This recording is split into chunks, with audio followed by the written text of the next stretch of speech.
चलो greedy algorithm start करते हैं हम लोग। ग्रीडी अभी तुम्हारे को नहीं है, चलो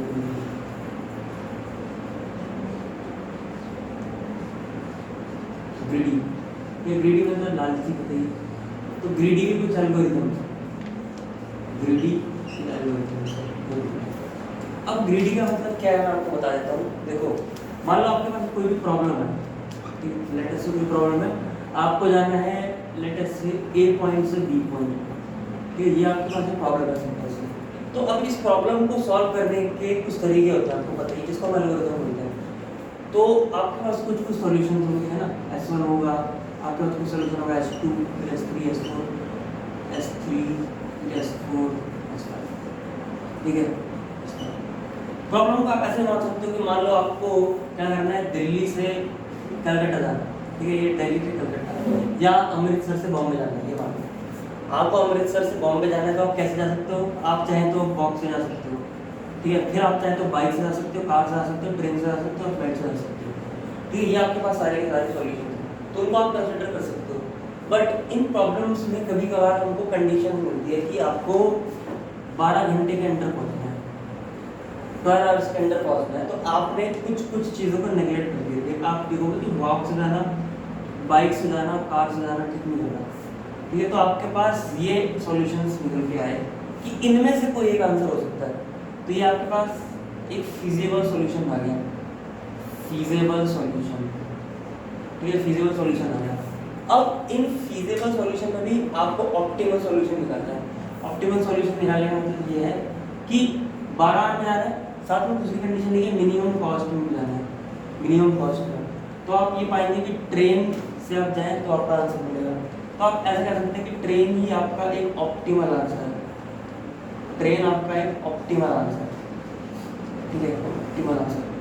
तो आप अगर ग्रीडी एल्गोरिथम को आप ध्यान से देखें तो आपके पास कोई भी प्रॉब्लम होगी with a condition of maximum और मिनिमम, ठीक है। या तो आपको बोलेगा कि आपको मैक्सिमाइज करना है किसी चीज़ को या आपको मिनिमाइज करना है, ठीक है। तो कोई भी प्रॉब्लम होगी, कोई भी प्रॉब्लम हो सकती है, उसमें वो बोलेगा मैक्सिमम निकालो मिनिमम निकालो।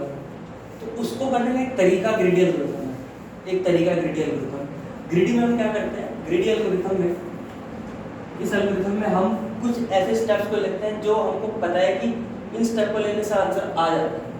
एग्जाम्पल के लिए मान लो कि आपको कार लेनी है, ठीक है, एक बढ़िया सी कार लेनी है, और कार में कंस्ट्रेंट ये है कि आपको आपकी कार एरिया में बेस्ट होनी चाहिए, कॉस्ट से मतलब नहीं है, ठीक है, कॉस्ट कैसे भी हो, और थोड़ी लंबी वाली जो होती है वो होनी चाहिए, यानी कि लग्जरी कार होनी चाहिए, ठीक है।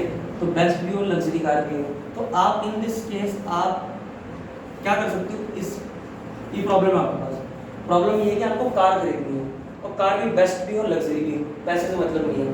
तो आप इस प्रॉब्लम को कैसे सॉल्व करोगे, क्योंकि आपके पास एक प्रॉब्लम है कि कार लेनी है। तो नॉर्मल लाइफ में आप ये करोगे कि आपको कुछ स्टेप्स पता है कि हम ये स्टेप लेंगे तो बढ़िया कार मिल जाएगी।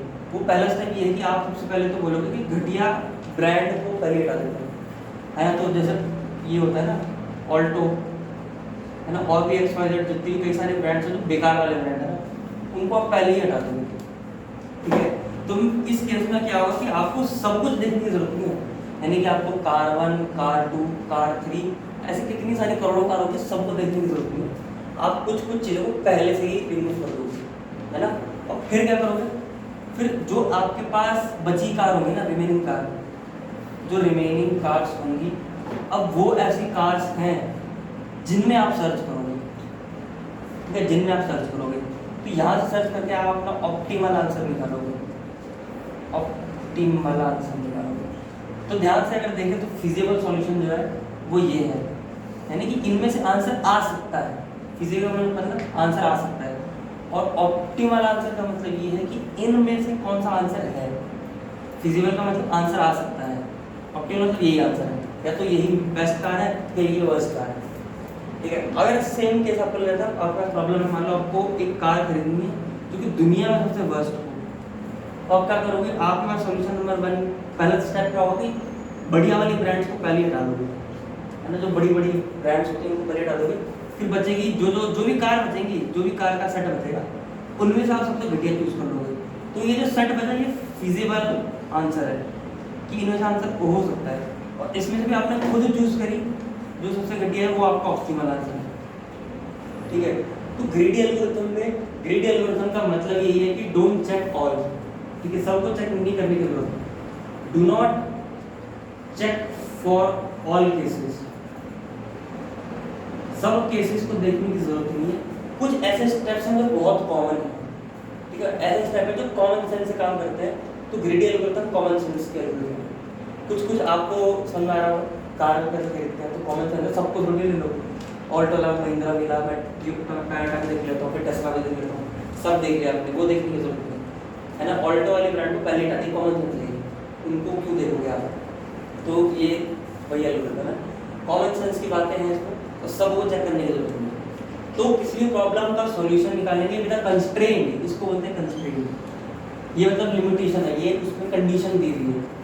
किसी भी प्रॉब्लम को सॉल्व करने जब हम करेंगे तो उसमें कंडीशन दी होगी, और उसको सॉल्व करने का एक तरीका होगा ग्रीडी, जो हम नॉर्मल लाइफ में इस्तेमाल करते हैं, ठीक है। ग्रीडी का मतलब नॉर्मल लाइफ में इस्तेमाल होने वाली प्रॉब्लम्स, हमारा दिमाग जैसे काम करता है वो ग्रीडी है, ग्रीडी एल्गोरिथम की तरह काम करता है हमारा दिमाग।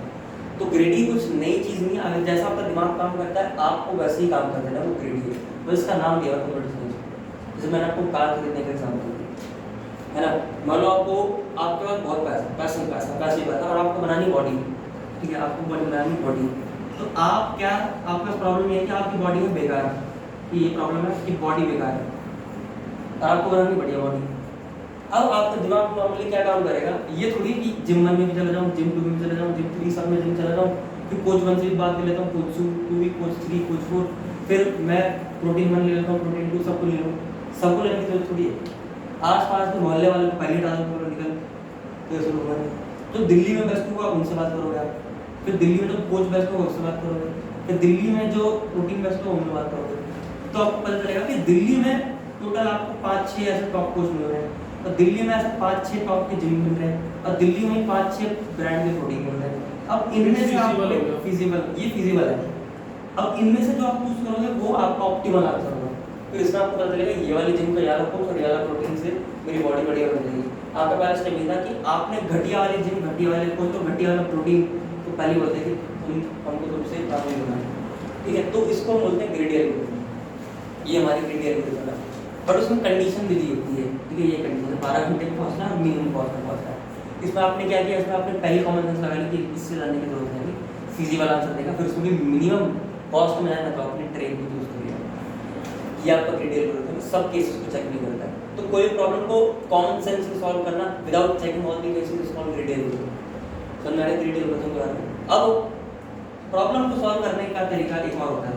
मान लो कोई प्रॉब्लम है, आपको फिर से वही बात है, बॉडी वाले काम कर लेते हैं। प्रॉब्लम है आपके पास क्या बेकार बॉडी है, और आपको बेकार बॉडी से कब जाना है, अच्छी बॉडी पे जाना है, ठीक है। बेकार बॉडी से आपको जाना है अच्छी बॉडी पे, तो अब बेकार बॉडी से अच्छी बॉडी पे जाने का एक और मेथड भी हो सकता है। वो क्या हो सकता है, सब जिम में चले जाओ, बात करो, तो सब कोच में चले जाओ, बात करो, और सब प्रोटीन ले लो, बात कर लो, ठीक है। तो उसको बोलते हैं डायनेमिक प्रोग्रामिंग, ठीक है, इसको बोलते हैं डायनेमिक प्रोग्रामिंग।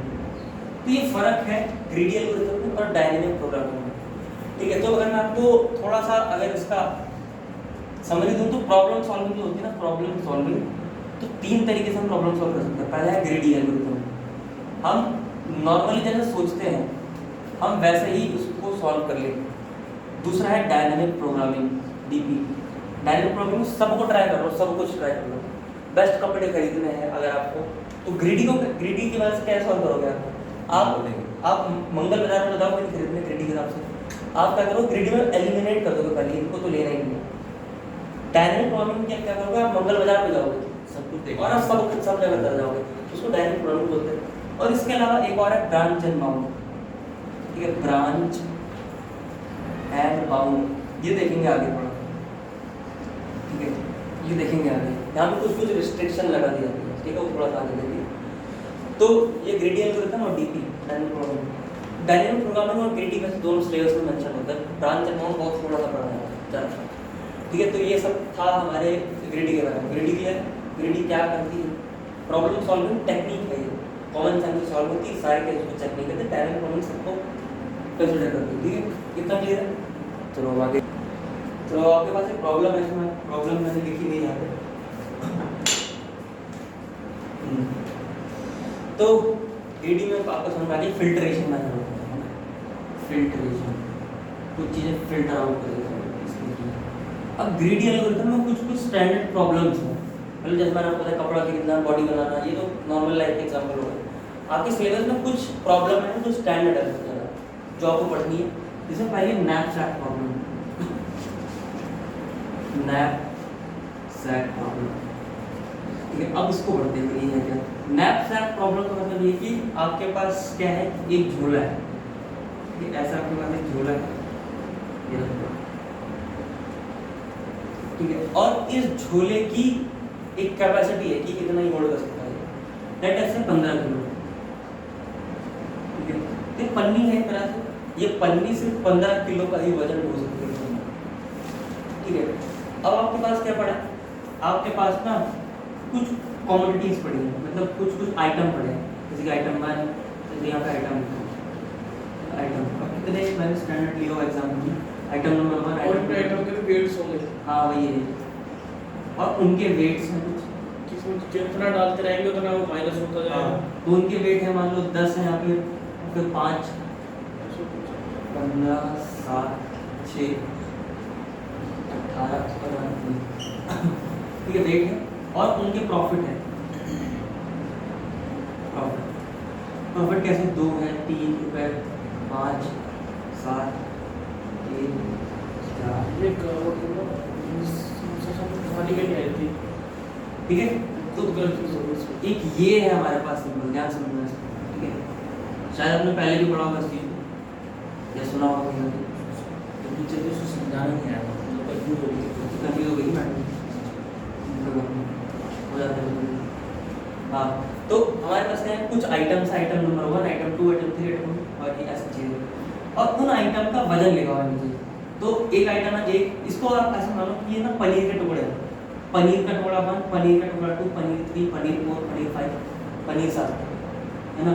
और पहले वाले पनीर जो टुकड़े हैं उस पर 10, उसका वजन 10 किलो है, और उसको उठा लूँ और बेच दूँ तो 2 रुपये मिलेंगे, समझे। दूसरा पनीर का टुकड़ा, ठीक है, मतलब ऐसा पनीर रखा है सिंपल सा, उस पर 1 लिखा हुआ, फिर ऐसा पनीर का टुकड़ा रखा है, इस पर 2 लिखा हुआ। अब पहले वाले पनीर के टुकड़ा का वजन 10 किलो है, और उसको बेचने पे 2 रुपये मिलते हैं, समझ रही बात। दूसरा पनीर का टुकड़ा ये है, उसका 5 किलो है, बेचने में 3 रुपये मिलते हैं। तीसरा 15 किलो का भारी पनीर है, और उसको बेचने में 5 रुपये मिलते हैं। सिमिलरली ऐसे ऐसे ऐसे एक ये छठा पनीर है, जिसका वजन 18 है, और बेचने में 4 रुपये मिलते हैं, ठीक है। तो ये हमारे पास क्या है, शायद मैं इसको उल्टा लिख दी, यहाँ पे वेट, यहाँ पे होना चाहिए वेट, प्रॉफिट यहाँ पे होना चाहिए, प्रॉफिट और यहाँ पे वेट, ठीक है। तो मैं बोल रहा हूँ कि 1, 2, वही मैं 15 किलो का बहुत भारी हो गया, मैं बोल रहा हूँ कि 2 किलो का पनीर है, उसको बेचने में 10 रुपये मिलेंगे, समझे। आपको क्या करना है, आपको कुछ ऐसा चूज करना है पनीर को, 1 लूँ, 2 लूँ, 3 लूँ, 4 लूँ, 5 लूँ, 6, 7, 8 लूँ, ताकि इसमें डाल दूँ, और 15 किलो से कम भी रहेगा, पनीर ना फटे, साथ में जो उसका प्रॉफिट हो मैक्सिमम आए, तो हम क्या करना चाहते हैं, हम बेसिकली मैक्सिमम प्रॉफिट चाहते हैं विद अ कंस्ट्रेंट। वो कंस्ट्रेंट है कि जो वजन हो सब पनीर का 15 किलो से, यानी कि summation of weights should be less than equal to 15, हाँ वेट, यानी कि 15 किलो, समझ गए। ये एक कंस्ट्रेंट आपको दी हुई। अब आप मान लो आप दुकान पे खड़े हैं, आपका हमने ऐसा 7 पनीर के टुकड़े, ये और आपको पता है इसको बेचने पे मेरे को 15 का प्रॉफिट मिलता है, इसको बेचूं तो 7 का प्रॉफिट मिलता है, तो कितने को अपने में डालता हूँ कि सबको बेचूंगा बाद में मैक्सिमम प्रॉफिट मिलेगा। तो 5 को 4 7 को 4 और 5 को 4 को 2 को, हाँ बोलो 5 को 4 को 4 को 4 ओके 9, पहले तीसरे वाले पनीर को, तीसरे वाले पनीर को, फिर 6th वाले पनीर को, 6th वाले पनीर को, फिर पहले वाले को, फिर पहले वाले को, फिर ये हो गया, अभी 11 हो गया, टोटल 11 हो गया, 11 केजी होगा। अब ये 5 वाले को, फिर 5 वाले को 12 हो गया, 3 किलो हो जाएगा, ये दूसरे वाले को, तो कैसे आप दिमाग लगाओगे, अभी दिमाग आ रहा है, पहले अपने प्रॉफिट देखा, सबसे ज़्यादा प्रॉफिट किसमें है? हाँ प्रॉफिट अगर 80 सबसे ज़्यादा इसमें है 5 वाले में, तो मतलब 15 का प्रॉफिट है, 15 रुपये का, हाँ और उसमें 18 का प्रॉफिट है। हाँ। 5 और 4 को ले लो पहले, 18 सबसे ज़्यादा प्रॉफिट है। हाँ। अगर आप देखो 4 किलो में, हाँ। तो 4 किलो सबसे पहले ले लो तो टर्न हो ही गया। टर्न हो गया। कम वेट में ज़्यादा पैसे मिलते हैं, ठीक है, ज़्यादा वेट में कम पैसे मिलेंगे, फायदा है, क्योंकि मैक्सिमम प्रॉफिट निकालना है। मान लो ये 15 हो गया, हाँ, अब बताओ। तो ये वेट 15 हो हाँ, गया, ये वेट 15 हो गया और ये भी 14 हो रहा है। तो दोबारा से प्रॉफिट देखेंगे हाँ मतलब क्या थिंकिंग क्या लग रही है, मैं जानना चाह रहा हूँ। कि हमें नुकसान में और प्रॉफिट सबसे ज़्यादा। हाँ तो ऐसे सोचना है, अभी 15 को मैं 5 ही कर देता हूँ, इसको सारा ट्राई कर देता हूँ। मैं एक और टेबल बनाऊंगा यहाँ पे, जिसमें मैं बनाऊंगा प्रॉफिट पर वेट और वो 1 किलो पे कितना प्रॉफिट है, सबको डिवाइड कर दूंगा, क्योंकि 2 किलो का वजन का 10 प्रॉफिट मिल रहा है, यानी कि उस पनीर के एक टुकड़ा लूंगा और उस टुकड़े का सिर्फ 1 किलो लूंगा, फिर देखूंगा कि बेचने में कितना प्रॉफिट है, क्योंकि सबके वजन अलग है। आप इसको इससे कंपेयर नहीं कर सकते, इसको इससे कंपेयर नहीं कर सकते, तो आप सबका 1-1 किलो का प्रॉफिट निकालो, समझ रहे हो? एक पनीर लो, उसको तोड़ो, 1 किलो हो गया, अब इसका प्रॉफिट कितना है, फिर अगला पनीर लो, तोड़ो, 1 किलो हो गया, उसका प्रॉफिट कितना है।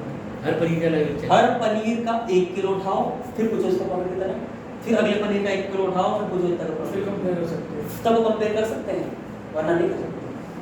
फिर अगर इक्वल होगा तो प्रॉफिट पर वेट निकालना है आपको, यानी कि 1 किलो में कितना प्रॉफिट हो रहा है। तो पनीर नंबर 1 पे 1 किलो में कितना प्रॉफिट हो रहा है, डिवाइड कर दो 5 तो 5 का है, ठीक है। इसको जब करोगे तो 1 पॉइंट कुछ आएगा, 1.6 आएगा, हाँ 6, 3 आएगा, इसको 3 आएगा, एक इसका 1 आएगा, इसका 6 आएगा और इसका आएगा 4.5, 4.5 ये इसका आएगा 3, ठीक है। तो आपने प्रॉफिट पर वेट निकाले, अब आपको पता चला कि पहले वाले पनीर को जब आप उठाते हो उसका 1 किलो बेचो तो 5 किलो मिलता है, तो मैक्सिमम प्रॉफिट 6 दिख रहा है। तो आप सबसे पहले इसको कंसीडर करोगे 5 वाले पनीर, ना कि डायरेक्ट इसका होगा, ठीक है। आपने क्या किया, अब थोड़ा सा बता देता हूँ उसको। अब आप क्या कर रहे हैं, आप सिंपली चीज़ों को ले रहे हैं, तो लेना स्टार्ट करते हैं, क्योंकि 15 इसका वजन होना चाहिए। तो ध्यान से देखें, आप पूरा टुकड़ा उठा लिया, इसका पूरा टुकड़ा, पनीर का पूरा टुकड़ा उठाया जिसका वजन था 1 किलो मिल गया, तो 15 से 1 किलो गया, बचा 14, ठीक है। और आपने प्रॉफिट और 6 का। और आपने इस पूरे को ले लिया ना, पूरे को ले लिया, तो उसके यहाँ पे 1 लिख दीजिए, ये 1 लिख दो, कितने परसेंटेज मिले या कितने फ्रैक्शन मिले वो 1 ले लिया, 14 बचा। अब 14 बचा तो इसका काम हो गया। अब किसको लेंगे, इसके बाद लेंगे 5 वाले को, प्रॉफिट बाय वेट दिख रहा हूँ ना, इसको लेंगे। अब इसको लेंगे तो इसका वजन है 2, तो 14 माइनस 2 बचा हमारा 12, क्योंकि 12 पर इसको पूरा लिया है तो यहाँ पे 1 लिख दो, 1 किलोग्राम का था, क्योंकि उस पूरे पनीर को ले रहा हूँ, और आधे पनीर काट के लूँगा तो 0.5 लूँगा, ठीक है। तो ये कितना हो गया मेरा, तो 12 किलो है। अभी आपने अच्छा 15 किलो से टोटल वेट 15 था। हाँ 15 से ज़्यादा नहीं ले सकते आप पनीर, वरना सभी उठा के डाल दो ना, ठीक है। ये हो गया। अब 5 के बाद 4.5 दिख रहा है, तो इस वाले पनीर को लूँगा जिसका वजन 4 है, पूरा ही लगूंगा। जब मैं पूरा लूँगा तो 12 माइनस 4 तो आंसर आता है 8, ठीक है। तो इसका पूरा ले लिया, 1 लिख दिया, पूरा लेंगे तो 1 लिख देंगे, ठीक है, 1 भी ले लिया। अब किसको 4.5 हो चुका है, अब 3 और 3 तो 3 और 3 2 बचे हैं, तो प्रॉफिट जिसमें ज़्यादा वो ले लो, 15 वाला। प्रॉफिट इसमें ज़्यादा तो इसको ले लिया, ठीक है। तो 5 इसका वजन है ना, 8 तो 8 माइनस 5 3 बच गया, ठीक है। तो इसका भी एक पूरा का पूरा फ्रैक्शन ले लिया है ना। अब किसको ले, अब ये ले सकते हैं, ये ले सकते हैं और ये ले सकते हैं। ध्यान से सोचें कि सिर्फ 3 किलो लेना ही पॉसिबल बचा है, 3 किलो लेना पॉसिबल हो जाए। अब 3 किलो लेना ही पॉसिबल बचा है मेरे पास, और ये और ये बचे हैं। तो फिर 7 4 वाला लेंगे ना, लास्ट वाला लेंगे।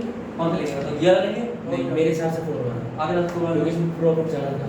बट प्रॉफिट नहीं देखना। अगर आप लेकिन वेट भी तो है, अगर आप इसको लोगे तो इसका 7 किलो वजन है, अगर पूरा लोगे तो, और अगर तोड़ते हैं तो प्रॉफिट भी तो कम होगा। तोड़ोगे तो तब भी प्रॉफिट कम हो जाएगा। इसका मतलब क्या है, प्रॉफिट बाय वेट का मतलब 1 किलो में बेचने में कितना प्रॉफिट मिलेगा, यानी कि इस वाले पनीर के एक टुकड़े को बेचने में 3 प्रॉफिट है, इसके पनीर के टुकड़े को बेचने के 1 प्रॉफिट है, और इसके पनीर के टुकड़े को 5 प्रॉफिट। इतना प्रॉफिट है।